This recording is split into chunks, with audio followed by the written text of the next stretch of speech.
Hello बच्चों, कैसे हो आप सब। आज हम स्टार्ट करेंगे क्लास 11th बायोलॉजी में चैप्टर नंबर 4 एनिमल किंगडम का पार्ट सेकंड। अगर अभी तक आपने प्रीवियस वीडियो नहीं देखा हो जिसमें अपन ने बेसिस ऑफ क्लासिफिकेशन स्टार्ट किया था, तो आप इस कार्ड पर क्लिक करके उसे देख सकते हैं।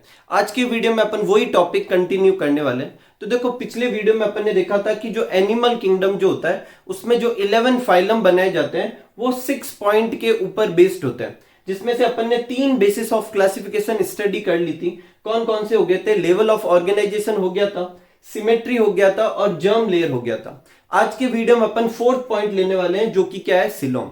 देखो, सिलोम के बारे में अपनी बुक में एक डेफिनेशन लिखी हुई है कि space between body wall and gut wall which is line by mesoderm, वो क्या कहलाती है? सिलोम कहलाती है।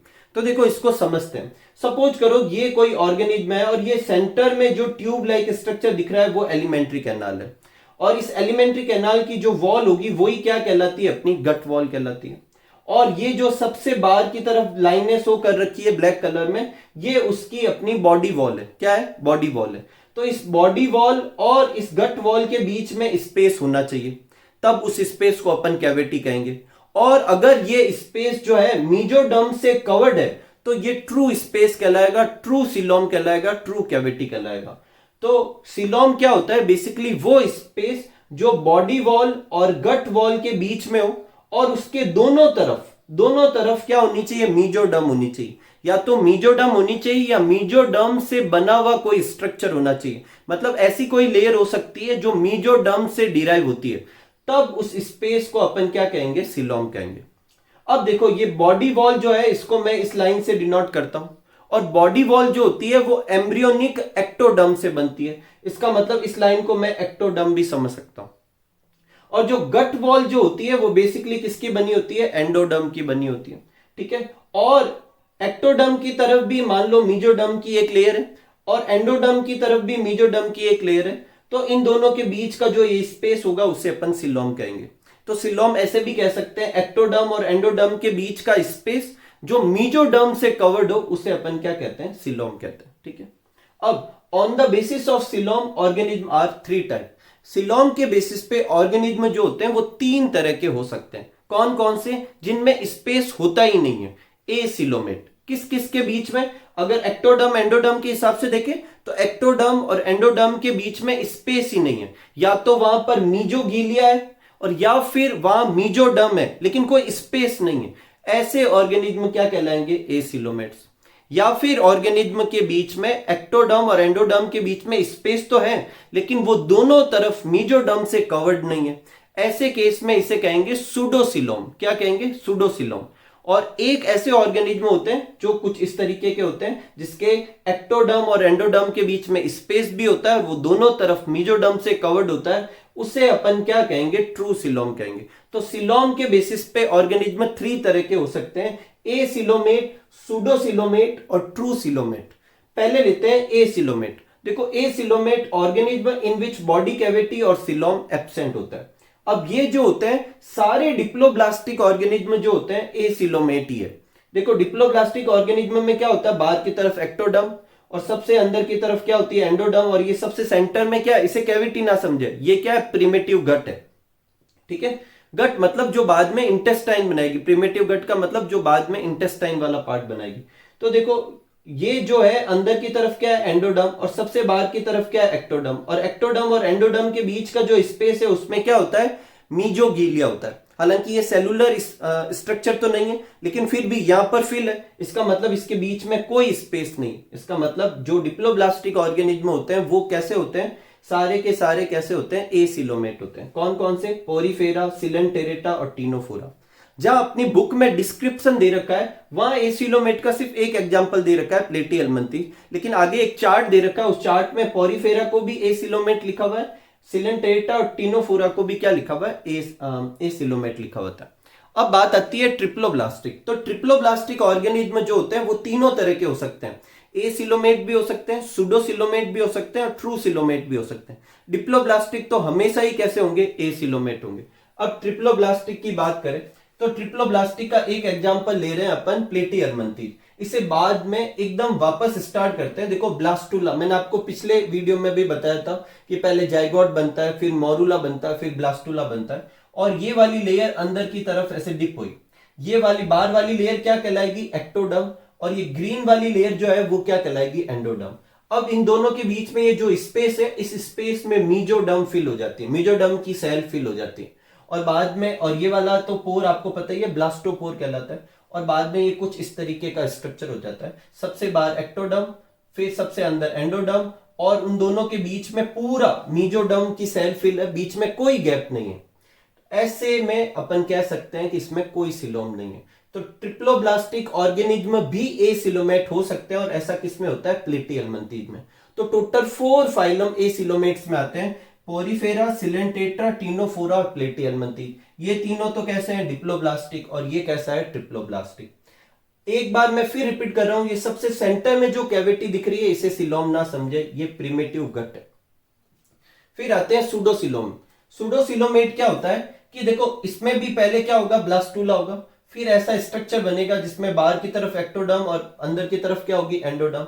और इसके बीच का स्पेस जो है, इसमें ऐसे स्केटर्ड मीजोडर्म होंगे, मतलब बीच बीच में मीजोडर्म होंगे। इससे यहाँ पे देखो ये गैप बन गया।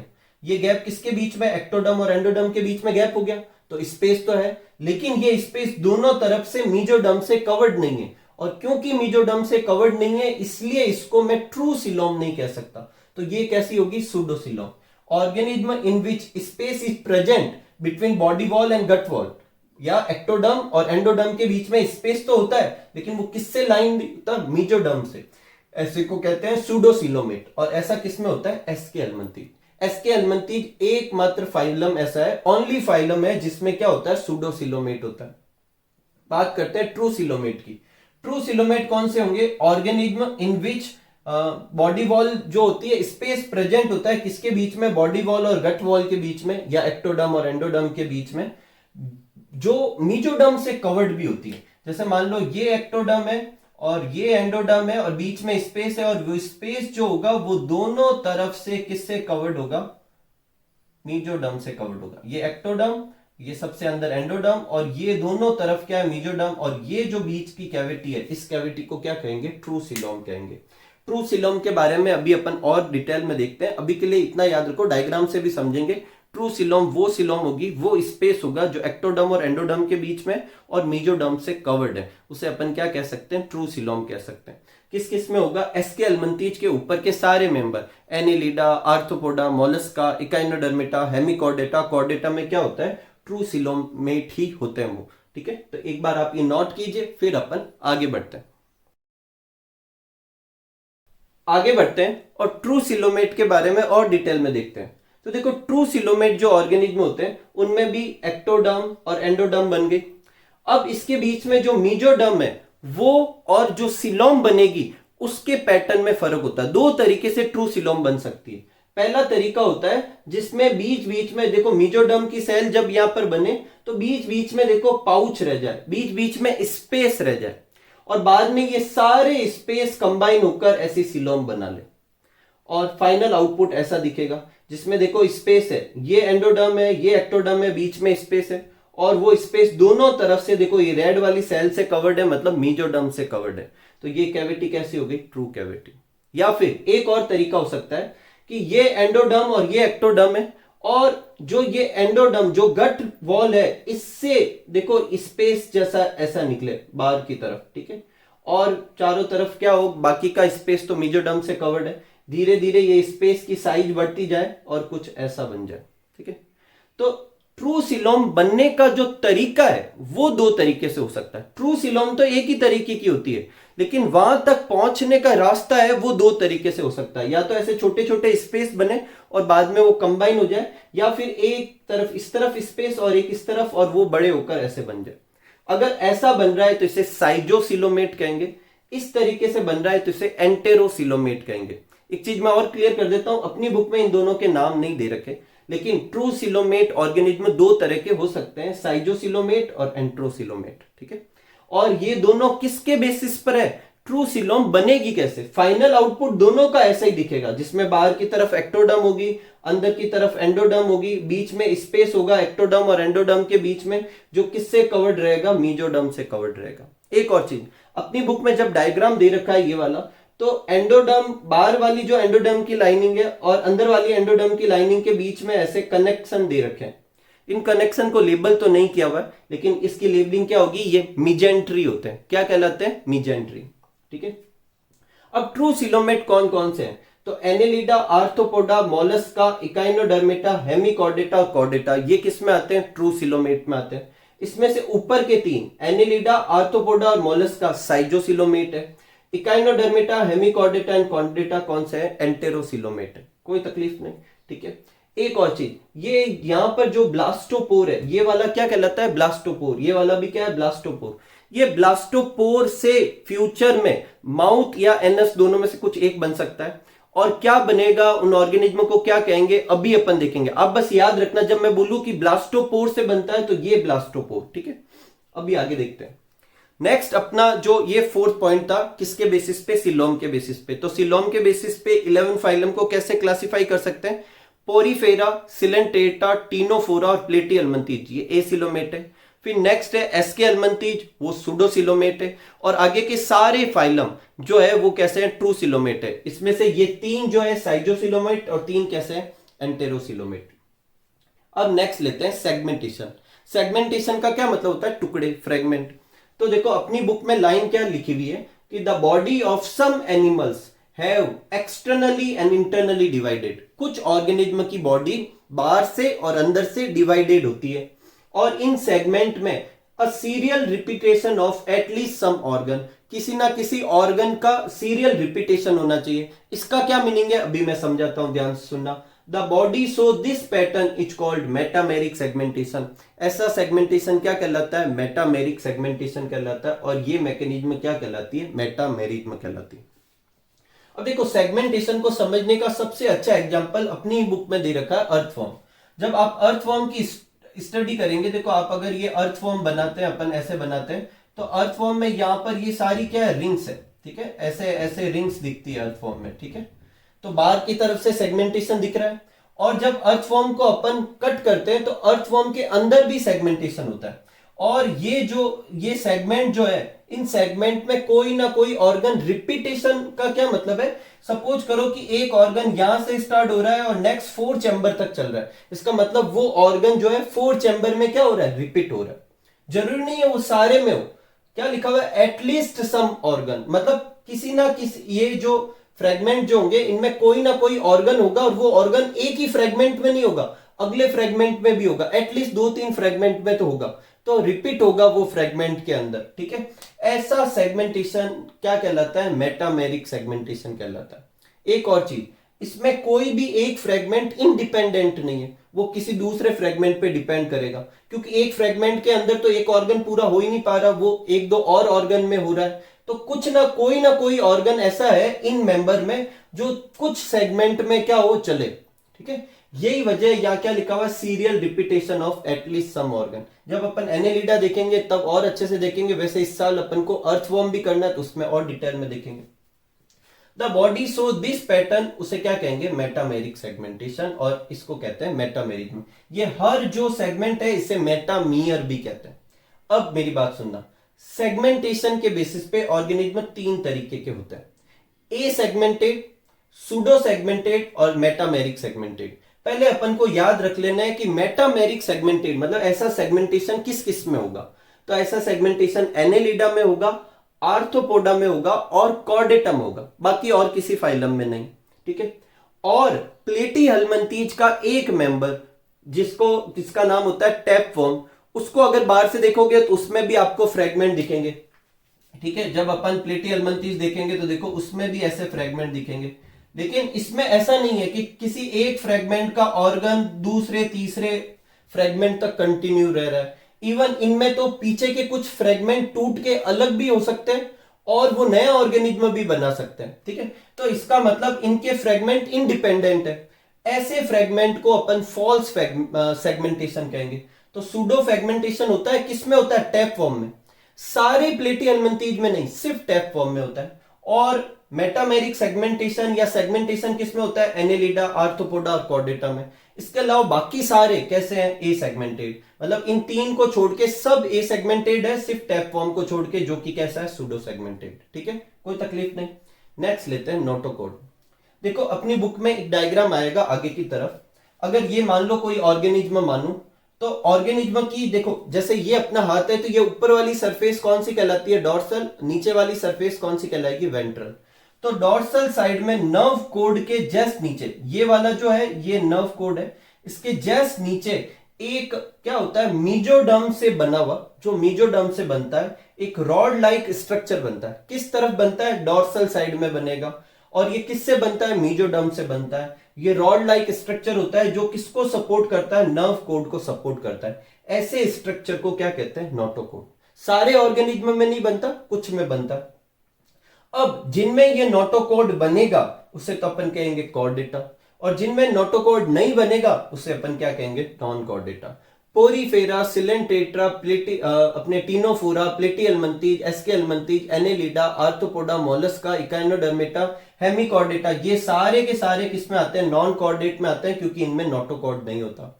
और कॉर्डेटा फाइलम और उसके सारे मेंबर में नोटोकॉर्ड होता है, इसलिए उसे क्या कहते हैं, कॉर्डेटा कहते हैं। ठीक है। एक और चीज, ये नोटोकॉर्ड जो होता है, देखो कुछ चीजें याद रखनी है। कौन सी साइड में होता है, डॉर्सल साइड में होता है। किसका बना होता है, मीजोडर्म का बना होता है। कैसा स्ट्रक्चर होता है, रॉड लाइक स्ट्रक्चर होता है। कब बनता है, ये जनरली एम्ब्रियोनिक डेवलपमेंट के समय बनता है, और बाद में ये किसी और स्ट्रक्चर में मॉडिफाई भी हो सकता है। इसे अपन ऐसे भी समझ सकते हैं, ये फर्स्ट स्केलेटन है। ठीक है। तो जिनमें नोटोकॉर्ड है उन्हें कॉर्डेटा कहेंगे, और बाकी के जो 10 फाइलम है वो कैसे कहलाएंगे, नॉन कॉर्डेटा में कहलाएंगे। ठीक है। तो ये अपने 6 पॉइंट दे रखे थे किसमें, अपनी बुक में। एक बार आप अच्छे से नोट कीजिए, फिर इसे अपन एक बार रिवाइज करते हैं। ठीक है। आगे बढ़ते हैं और एक बार वापस रिवाइज करते हैं। ये अपन ने सारे 11 फाइलम के नाम लिख दिए, Porifera, Coelenterata, Ctenophora, Platyhelminthes, Aschelminthes, Annelida, Arthropoda, Mollusca, Echinodermata, Hemichordata and Chordata. और ये अपने 6 पॉइंट है, level of organisation, symmetry, germ layer, coelom, segmentation and notochord. ठीक है। एक एक करके देखते हैं। देखो लेवल ऑफ ऑर्गेनाइजेशन के बेसिस पे भी अपन ने इन 11 को डिवाइड किया था। इसमें से पोरीफेरा कैसा था, सेल्यूलर। टीनोफोरा और सिलेंटेटा कैसे थे, टिश्यू लेवल ऑर्गेनाइजेशन था। प्लेटिहेल्मिंथीज ओनली फाइलम था जिसमें ऑर्गन था, बाकी सारे में क्या था, ऑर्गन सिस्टम, कोई तकलीफ नहीं। फिर अपना था सिमेट्री। सिमेट्री के बेसिस पे पोरीफेरा जो था एसिमेट्रिक था। सिलेंटेटा और टीनोफोरा कैसे थे, रेडियल। फिर प्लेटिहेल्मिंथीज से कॉर्डेटा तक सारे के सारे कैसे हैं, बाइलेटरल सिमेट्री। लेकिन इकाइनोडर्मेटा में बाइलेटरल भी होती है, रेडियल भी होती है, लाइफ की स्टेज के बेसिस पे। अब वो आप बताएंगे कि कौन सी स्टेज में बाइलेटरल होती है और कौन सी में रेडियल। ठीक है। फिर आता है जर्म लेयर। पोरीफेरा में 2 जर्म लेयर होती है, सिलेंटेटा में 2, टीनोफोरा में 2। हालांकि पोरीफेरा में जर्म लेयर का कंसेप्ट लगता तो नहीं है क्योंकि उसका सेलुलर ऑर्गेनाइजेशन है, लेकिन फिर भी चूज करना है तो ये डिप्लोब्लास्टिक। पोरीफेरा, सिलेंटेटा, टीनोफोरा, ये तीनों कैसे हो जाएंगे, डिप्लोब्लास्टिक।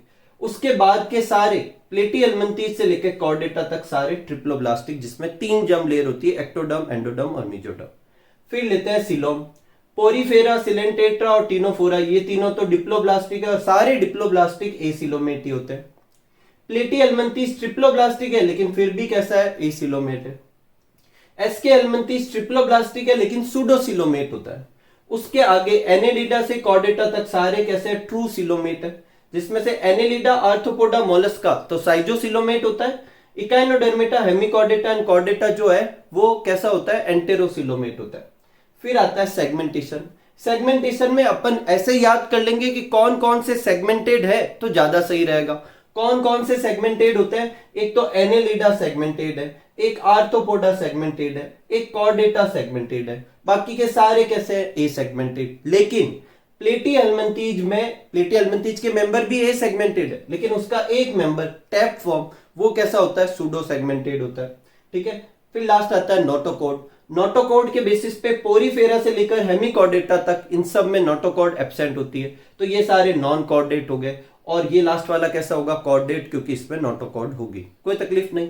एक और चीज देखो, एक था इनकम्प्लीट और कंप्लीट डाइजेस्टिव सिस्टम। इनकम्प्लीट कौन सा था, जिसके अंदर एक ही ओपनिंग होती है जो माउथ और एनस दोनों की तरह बिहेव करती है। तो सिलेंटेरेटा, टीनोफोरा और प्लेटिहेल्मिंथीज ये आते हैं इनकम्प्लीट डाइजेस्टिव सिस्टम वाले में आते हैं। अब इनका जो बॉडी का जो होगा ऑर्गेनाइजेशन या बॉडी प्लान कह सकते हैं, वो कैसा होता है, ब्लाइंड सेक होता है। कैसा होता है, ब्लाइंड सेक। इसमें एक ही पोर होगा, इसी पोर से फूड एंटर करेगा, घूम के वापस इसी पोर से बाहर, ठीक है। तो ये ब्लाइंड सेक वाले कहलाते हैं, ठीक है। कौन कौन से, जिनमें इनकम्प्लीट डाइजेस्टिव सिस्टम भी होता है, ये भी लिख सकते हैं, ये भी लिख सकते हैं। और ऐसा किसमें होता है, सिलेंटेटा, टिनोफोरा, प्लेटियलमंथीज में। कंप्लीट डाइजेस्टिव सिस्टम किसमें होता है, जिसमें एक कैनाल होगी, जिसका एक एंड क्या होगा, माउथ, एक एंड क्या होगा, एनस। तो माउथ और एनस दो ओपनिंग होगी, और दो ओपनिंग होगी तो एलिमेंट्री कैनाल एक ट्यूब जैसी हो गई। और वो ऑर्गेनिज्म को भी अगर एक ट्यूब समझे तो ये बॉडी प्लान कैसा हो गया, ट्यूब विद इन ट्यूब, ठीक है। तो कंप्लीट डाइजेस्टिव सिस्टम वाले कौन से होते हैं, जिनमें माउथ और एनस दोनों होते हैं, ठीक है। इनमें कौन आते हैं, एस्के एल्मंथीज से कॉर्डेटा तक सारे आते हैं। Aschelminthes, Annelida, Arthropoda, Mollusca, Echinodermata, Hemichordata, Chordata, सारे कंप्लीट डाइजेस्टिव सिस्टम में आते हैं। इन्हें tube within tube plan भी कह सकते हैं, ठीक है, ठीक है। अब मेरी बात ध्यान से सुनना, जो कंप्लीट डाइजेस्टिव सिस्टम वाले होते हैं, इनमें अपने माउथ भी होता है और एनस भी होता है। तो पहले क्या बनेगा, तो अभी जब मैंने आपको ब्लास्टोपोर पे रुकवाया था, मैंने आपको बोला था ब्लास्टोपोर से माउथ और एनस बनता है। ब्लास्टोपोर तो याद आ गया ना। तो उस ब्लास्टोपोर से अगर पहले माउथ बने तो उसे कहेंगे क्रोटोस्टोमिया। हाँ, उनमें बाद में एनस भी बनेगा, लेकिन पहले क्या बनेगा, माउथ बनेगा, और फिर पूरा वो डेवलपमेंट के बाद एनस बन गया। और एक होता है ड्यूटेरोस्टोमिया, जिसमें पहले क्या बनता है, एनस बनता है। तो ब्लास्टोपोर से पहले माउथ बने तो प्रोटोस्टोमिया, पहले एनस बने तो ड्यूटेरोस्टोमिया। अब इनमें से देखो, एसके से कॉर्डेटा तक सब में दोनों होते हैं। तो एसके एल्मंथीज, एनेलिडा, आर्थ्रोपोडा, मोलस्का, यहां तक तो ये पहले क्या बनता है, ब्लास्टोपोर से माउथ बनता है। तो ये सारे तो कौन कौन से, एसके एल्मंथीज, एनेलिडा, आर्थ्रोपोडा, मोलस्का, ये चार तो कैसे होते हैं, प्रोटोस्टोम। और इकाइनोडर्मेटा, हेमिकॉर्डेटा, कॉर्डेटा, इनमें ब्लास्टोपोर से पहले एनस बनता है, तो इन्हें क्या कह सकते हैं, ड्यूटेरोस्टोम। ये जो नीचे है ये आपको पढ़ने को कहीं मिल सकता है अपनी एनसीईआरटी बुक में, जहां बेसिस ऑफ क्लासिफिकेशन है वहां दिया हुआ नहीं है, लेकिन फिर भी आप ये अच्छे से देख लें, ठीक है। तो इसी के साथ अपना बेसिस ऑफ क्लासिफिकेशन वाला जो पोर्शन था वो कंप्लीट होता है। उम्मीद करूंगा कि आपको आज का वीडियो बहुत अच्छे से समझ में आया होगा। मिलते हैं अगले वीडियो में, जिसमें अपन फाइलम स्टार्ट करेंगे, एक एक करके अपन को सब करना है, तो पोरीफेरा से स्टार्ट करेंगे। तब तक आप सब लोग खूब सारा हार्डवर्क कीजिए, खूब खुश रहिए, खूब मस्त रहिए। Thank you for watching.